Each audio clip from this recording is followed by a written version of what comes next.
Saint Teresa senior secondary school रहनी। हमने कल की वीडियो में चैप्टर नंबर जो फर्स्ट था आवर्त विधि पादपों में जनन वो कंप्लीट हुआ था।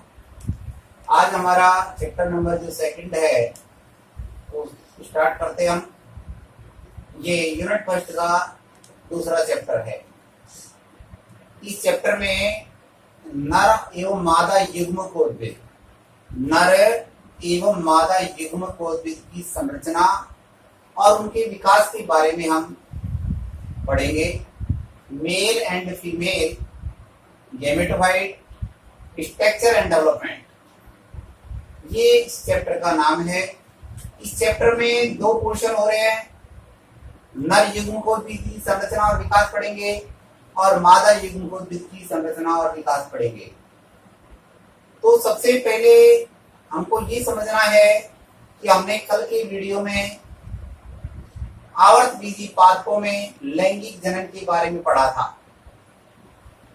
आवर्त विधि जो पादप होते हैं उनमें लैंगिक जनन की जो क्रिया है वो कहाँ होती है? वो पुष्प में होती है, यानी फ्लावर में होती है। तो हमने कल पुष्प की स्ट्रक्चर पढ़ी थी, पुष्प की डेफिनेशन भी दी थी हमने उसमें। तो इसमें पहले हम सबसे पहले इस पार्ट को स्टार्ट होने से पहले हम पुष्प के बारे में हमको पढ़ना है। करिए वापस रिपीट लेते हैं, थोड़ा ज्यादा नहीं लेंगे डिटेल से, क्योंकि कल की वीडियो में इसकी विस्तार से पढ़ चुके हैं इसके बारे में। इसमें लिखा है हमने कि आवर्त विधि पादपों में पुष्प एक जनन अंग है। पुष्प एक जनन अंग है क्योंकि आवर्त विधि जो पादप होते हैं उनके अंदर जो पुष्प है उसी में क्या होता है? लैंगिक जनन की क्रिया होती है। तो पुष्प क्या है? आकारी की दृष्टि से पुष्प एक रूपांतरित प्रैरोह है। आकारी की दृष्टि से पुष्प क्या है? एक रूपांतरित प्रैरोह है। Flower is modified shoot, flower is modified shoot, यानी क्या है? एक रूपांतरित प्रैरोह है। पुष्प ग्रंथ का जो शीर्ष भाग है, पुष्प ग्रंथ का शीर्ष भाग चौड़ा होकर के क्या बनाता है? पुष्पासन बनाता है। कल हमने ये स्ट्रक्चर देखी थी। ये पुष्प में बीजांड है, ये पुष्प का जो भाग है इसको बोलते हैं वर्तिकाग्र। ये वर्तिकाग्र है, इसको बोलते हैं वर्तिका। ये फूला हुआ जो भाग है इसको बोलते हैं अंडाशय। अंडाशय में जो ये संरचना है इसको बोलते हैं बीजांड। बीजांड बोलते हैं इसको। ये जो फूला हुआ जो भाग दिखाई दे रहा है, ये चौड़ा जो भाग है इसको पुष्पासन बोलते हैं। ये पुष्पासन है। ये वाला जो भाग दिखाई दे रहा है इसको, ये वाला जो भाग है इसको पुष्प ग्रंथ बोलते हैं। पुष्प ग्रंथ, ये पुष्प ग्रंथ है। यहां से इसमें जो पुष्पासन है यहीं से क्या होता है? इनके क्या निकलते हैं? यहां से हम देखते हैं कि इसका जो शीर्ष भाग जो पुष्पासन बनाता है यहीं से पुष्प पत्र निकलते हैं। जैसे ये क्या है इसका, यहाँ पर ये वाला जो भाग बनाता है ये कौन सा भाग हो गया?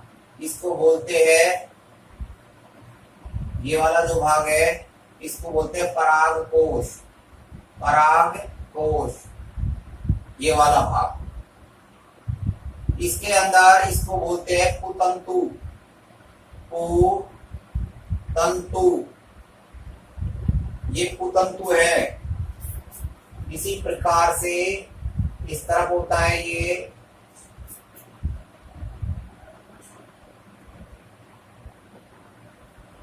इस तरफ भी होता है। यहां से निकलता है जिसको बोलते हैं दल, ये दल हो गए, और यहां से ये होते हैं बाह्य दल, ये हो गए बाह्य दल, बाह्य दल, और इसको बोलते हैं दल, इसको दल बोलते हैं। तो इस प्रकार से हमने ये एक सामान्य पुष्प की प्रारूपी पुष्प की स्ट्रक्चर देखी थी कि ये वाला जो भाग है यानी पुष्प वृंत जो है, इस पुष्प वृंत का जो शीर्ष भाग है ये चौड़ा होकर के क्या बनाता है, पुष्पासन बनाता है। इसी पुष्पासन पर यहाँ पर क्या पाई जाती है, पर्व और पर्व संधियां पाई जाती है, यहीं पर होती है पर्व और इसी जगह पाई जाती है पर्व संधि। ये संगठित रूप से बिल्कुल पास पास में यहाँ पर व्यवस्थित होती है, संगठित रूप से व्यवस्थित होती है। क्या पाई जाती है, इस पे पर्व और पर्व संधि पाई जाती है। और ये जो पर्व संधि है इसी से पुष्प पत्र जुड़े हुए होते हैं, इसी पर पुष्प पत्र व्यवस्थित होते हैं।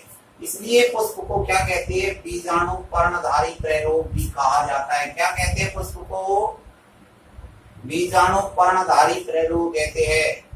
पुष्प के कितने भाग होते हैं, कल की वीडियो में बताया था कि पुष्प के 4 भाग होते हैं। 4 भाग कौन कौन से होते हैं, सबसे पहला जो भाग होता है उसको बोलते हैं बाह्य दल पुंज। तो ये वाला जो भाग है, ये वाला एक बाह्य दल पुंज कहलाता है। बाह्य दल पुंज का जो प्रत्येक सदस्य होता है इसको बाह्य दल कहते हैं, बाह्य दल। इसका जो प्रत्येक सदस्य है बाह्य दल पुंज का प्रत्येक सदस्य क्या कहलाता है, बाह्य दल कहलाता है। बाह्य दल कैसे रंग का बताया था, हरे रंग का होता है। और ये क्या कार्य करता है, ये पुष्प के जो आंतरिक भाग है, भीतरी भाग, उनकी सुरक्षा करता है। ये दूसरा भाग है, ये वाला, ये दूसरा वाला भाग है, इसको क्या बोलते हैं हम, दल पुंज कहते हैं। इसका जो प्रत्येक सदस्य वो क्या कहलाता है, इसका प्रत्येक सदस्य दल कहलाता है। ये कैसे रंग का होता है, ये रंगीन होता है। और क्या कार्य करता है, इसका कार्य है कि परागण के लिए कीटों को आकर्षित करना, परागण के लिए कीटों को आकर्षित करने का कार्य यही भाग करता है। तीसरा जो भाग है वो पुमंग है। कौन सा भाग है, पुमंग है। ये वाला जो भाग है ये पुमंग का भाग हो गया, ये वाला, ये पुमंग का भाग है। इसका प्रत्येक सदस्य क्या कहलाता है, पुंकेसर कहलाता है। क्या कहलाता है, पुंकेसर कहलाता है, पुंकेसर। तो पुमंग का प्रत्येक सदस्य क्या कहलाता है, पुंकेसर के नाम से जाना जाता है। अब पुमंग की जो संरचना है इसको अपन डिटेल से पढ़ेंगे, क्योंकि जो पुमंग है ये पुमंगी, इसे नर जननांग कहते हैं। इसे क्या बोलते हैं, नर जननांग के नाम से पढ़ेंगे इसको, अर्थात हम इसकी स्ट्रक्चर अभी पढ़ेंगे। और जो जायांग है, ये वाला जो भाग है, यहाँ से लेकर के यहाँ तक का जो भाग है, इसी में वर्तिका आएगी, वर्तिका आएगी, अंडाशय आएगा, इसके अंतर्गत आते हैं ये सारे भाग। तो ये आता है किसमें, जायांग में आता है। जायांग का जो, जायांग की जो इकाई है, सदस्य है, इसका जो अंडक कहलाएगा, क्या कहलाएगा, अंडक कहलाएगा। ये अपन ने एक सामान्य इसकी वो संरचना उसके बारे में देखी है, यानी कि अपन इस चैप्टर को स्टार्ट करने से पहले इनको समझना हमको आवश्यक है। बाकी तो हम डिटेल से कल पढ़ चुके हैं, लेकिन थोड़ा सा इसका सारांश में हमने इसको पढ़ा है। अब आज का हमारा जो टॉपिक कर रहे हैं स्टार्ट अपन, अब इसके बाद का जो अगला नेक्स्ट टॉपिक हम लेते हैं उसका नाम है नर युग्मकोद्भिद, नर युग्मकोद्भिद की संरचना एवं विकास। सबसे पहले हम नर युग्मकोद्भिद पढ़ेंगे, क्योंकि इसमें 2 ही पॉइंट पढ़ते हैं, नर और मादा युग्मकोद्भिद पढ़ना है। तो पहले हमको पढ़ रहे हैं इसमें नर युग्मकोद्भिद की संरचना और विकास के बारे में हम पढ़ रहे हैं। तो नर युग्म उद्भिद में सबसे पहले हम पुमंग की संरचना पढ़ेंगे। किसकी? पुमंग की संरचना पढ़ेंगे। पुमंग की संरचना ये पढ़ेंगे सबसे पहले। भाई पुमंग किस प्रकार की आकृति का होता है, इस पुमंग को क्या कहते हैं, तो इसके बारे में हमने कल भी बताया था कि इसको क्या बोलते हैं, नर जननांग बोलते हैं। इसको क्या कहते हैं? इसको नर जननांग कहते हैं। नर जननांग किसको कहते हैं? पुमंग को ही कहते हैं। अर्थात जो पुमंग का जो प्रत्येक सदस्य है वो क्या कहलाता है? पुंकेसर कहलाता है। और पुंकेसर के 3 भाग बताए थे कल आपको। पुंकेसर के कितने भाग होते हैं? पुंकेसर के 3 भाग होते हैं। कितने भाग? 3 भाग होते हैं। सबसे पहला नंबर जो भाग है उसे पुतंतु बोलते हैं। पुतंतु। तो पुंकेसर का पहला भाग है पुतंतु। पुंकेसर का जो दूसरा भाग है उसको कहते हैं योजी। और तीसरा जो भाग है पुंकेसर का इसको परागकोश कहते हैं। परागकोश कहते हैं। तो इस चित्र में हमको दिखाई दे रहा है यहाँ पर कि ये जो स्ट्रक्चर है यहाँ से लेकर के यहाँ तक ये पुतंतु कहलाती है। ये बीच की जो स्ट्रक्चर है जो दोनों को दो बीच में अलग कर रही है इसको योजी कहते हैं। ये योजी है। और ये वाले जो द्विगोष्ठी भाग है ये वाला ये इसको परागकोश कहते हैं। ये परागकोश है। तो इनकी यानी कि हमको केवल ये वाला जो टॉपिक है इसको पढ़ना है डिटेल से। तो इसकी स्ट्रक्चर अपन लेते हैं। पुमंग की संरचना। तो पुमंग की जो स्ट्रक्चर है इसके अंदर सबसे पहला तो ये वाला जो भाग है ये लंबा पतला भाग है। यानी ये पुंकेसर की स्ट्रक्चर है। तो पुंकेसर की स्ट्रक्चर में ये जो लंबा पतला जो भाग होता है वृंतनुमा भाग होता है जिसको हम तंतुनुमा भाग कह सकते हैं। ये इसी को क्या बोलते हैं? पुतंतु बोलते हैं। तो ये वाला जो भाग हो गया कौन सा हो गया? इसको बोलते हैं पुतंतु। ये पुतंतु है। ये लंबा पतला भाग होता है। ये वाला जो भाग है इसको बोलते हैं परागकोश। ये है परागकोश। ये क्या है? ये परागकोश है। ये थैलीनुमा स्ट्रक्चर होती है। इसमें क्या पाए जाते हैं? ये छोटे छोटे यहाँ पर इस प्रकार के इनको बोलते हैं परागकण। इसमें क्या है? ये परागकण भरे होते हैं। ये है परागकण। ये इसमें क्या है? ये परागकण है। और ये जो थैलीनुमा संरचना के 2 भाग हो रहे अंदर की तरफ अर्थात दोनों परागकोश, एक परागकोश ये रहा एक परागकोश ये रहा। तो दोनों परागकोशों को जोड़ने वाली जो मध्य में पाई जाने वाली जो संरचना है इसी को क्या बोलते हैं? योजी बोलते हैं। इसको क्या बोलते हैं? इसको योजी बोलते हैं। इस प्रकार से ये पुमंग की स्ट्रक्चर होती है अर्थात पुंकेसर की संरचना है। ये किसकी संरचना है? ये पुंकेसर की संरचना है। पुंकेसर। ये पुंकेसर है। तो हमने इसमें पुंकेसर की संरचना ली है, पुमंग की स्ट्रक्चर ली है कि आवर्त बीजी जो पुष्प होते हैं उनमें ये नर जननांग का काम करता है अर्थात नर जननांग भाग है ये। इसी के प्रत्येक सदस्य का नाम है। यानी पुंकेसर का जो प्रत्येक सदस्य है वो क्या होता है? वो यही होता है। कौन? पुंकेसर होता है। इसको क्या बोलते हैं? इसको लघु बीजाणु पर्ण के नाम से भी जाना जाता है। क्या कहते हैं? इसको लघु बीजाणु पर्ण भी कहते हैं। इसके 3 भाग बताए थे। कितने भाग बताए? इसके 3 भाग बताए थे। 3 भाग कौन सा है? पहला भाग घेरा पुतंतु, दूसरा भाग घेरा परागकोश और तीसरा भाग घेरा योजी। तो इसके 3 भाग होते हैं। सबसे पहला जो भाग लिया हमने ये वो है फिलामेंट पुतंतु है। यह पुंकेसर का लंबा वृंतनुमा भाग होता है। ये लंबा पतला वृंतनुमा भाग है। यह पुष्पासन के पास अंडाशय से जुड़ी संरचना है। क्योंकि ये सब कहां से निकलते हैं? ये वहीं से निकले हैं। पुष्पासन का जो भाग है संधि है वहीं से निकला हुआ है। तो जुड़ी संरचना है, यही भाग पराग कोशों को ऊपर की ओर धारण करता है। अर्थात ये पराग कोशों को, ये पराग कोश है तो इसको धारण करने का कार्य किसने किया? ये कुतंतु ने किया।